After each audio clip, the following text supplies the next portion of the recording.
আসসালামু আলাইকুম বন্ধুরা, আজকে আমি আপনাদের সাথে শেয়ার করব পুলি পিঠা রেসিপি। তো পুলি পিঠা রেসিপির জন্য আমি ময়দার একটা ডো তৈরি করে নিয়েছি। ময়দার ডোটা সুন্দরভাবে মুথে নেব। মুথে নেওয়ার পর আমি সেটাকে রুটি বেলনের সাহায্যে বেলে নেব।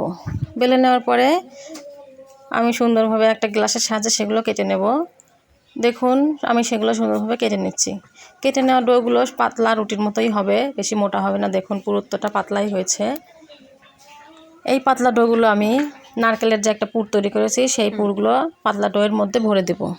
পাতলা ডোয়ের মধ্যে সুন্দরভাবে ভরে দিয়ে দেখুন আমি একটা সুন্দর নকশা তৈরি করে নিয়েছি। নকশা তৈরি করে নিয়ে আমি সবগুলো বানিয়ে নেব।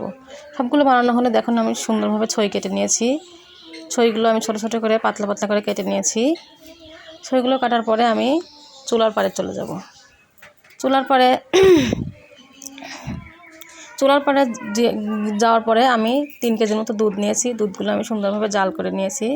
দুধের মধ্যে দিয়েছি চলা, সাদা ফল, সামান্য একটু লবণ, চিনি, সব কিছু দিয়ে দুধ ভালো করে জাল করে নিয়েছি। জাল করে নেওয়ার পরে পুলি পিঠাগুলো তার মধ্যে দিয়ে দেব। পুলি পিঠাগুলো সুন্দরভাবে সবগুলো দেওয়ার পরে আমি সুন্দরভাবে নেড়ে চেড়ে ছইগুলো তার মধ্যে দিয়ে দেব। দিয়ে কয়েক মিনিট জাল করার পরে আমার পুলি পিঠাগুলো প্রস্তুত হয়ে যাবে।